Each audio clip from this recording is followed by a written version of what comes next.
Kia ora. Paul Goldsmith. Thank you, Mr. Speaker, and I'm very glad to reassure the member that we are indeed working towards a brighter future for all New Zealanders, not just for the people that he mentioned. I'm very happy to speak in favour of this bill, and I agree with Leanne Dalzell that it is indeed important legislation and worth careful consideration in the Select Committee stage, and I've been looking forward to that opportunity. This bill is about productivity and consumer protection in particular. And we've heard many lamentations about housing affordability, and that is a serious issue for New Zealanders. And there are lots of reasons lying behind that.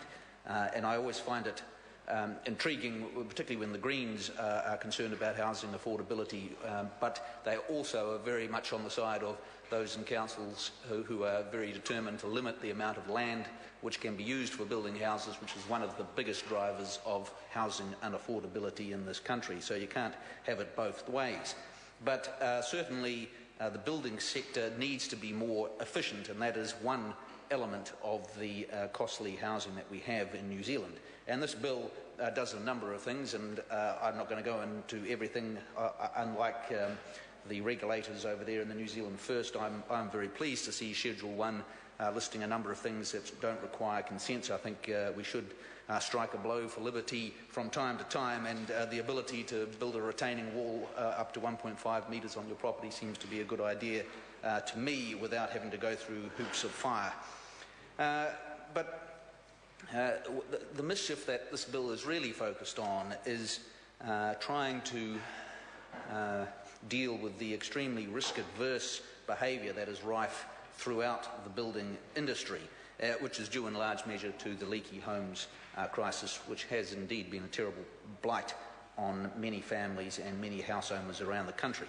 I've certainly renovated my house a couple of times in recent years, and have seen tens of thousands of dollars added to the bill for apparently little benefit, aside from ticking boxes required by local government. I remember joking to one of the builders in my house is that I didn't actually need to land a helicopter on top, and all this wood is perhaps not necessary, but that is the kind of there was nobody else involved, I'm bound to say.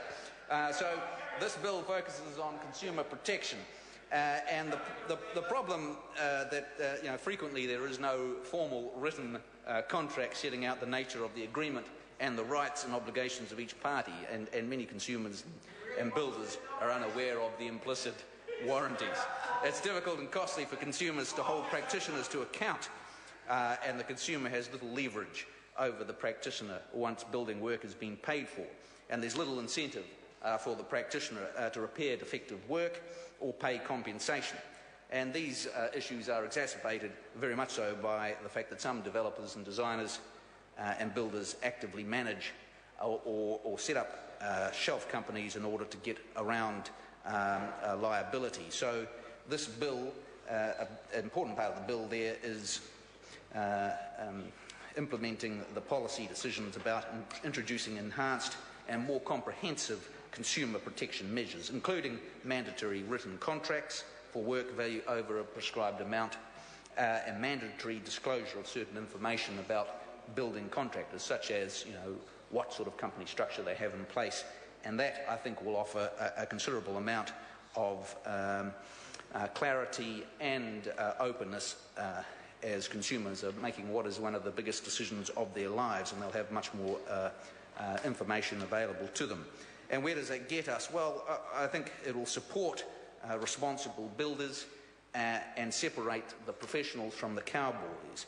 And I hope further down the line that in the future it will create an environment where greater trust is restored in this industry. And like any industry, I think trust is the key to having an efficient industry, because you can't legislate and you can't regulate for every circumstance. You have to rely on trust, and that's what we're trying to rebuild through this legislation, and that, I think, ultimately will be the key to having a more efficient sector.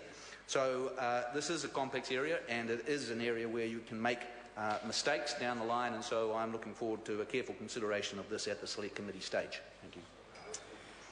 Members, this debate has concluded. The question is that the motion be agreed to. Those of that opinion will say aye. Aye. To the contrary, no. The ayes have it. Building Amendment Bill number 4, first reading. The question is that the Building Amendment Bill number 4 be considered by the Local Government and Environment Committee. Those of that opinion will say aye. Aye. To the contrary, no. The ayes have it. Call on Government Order of the Day number 4.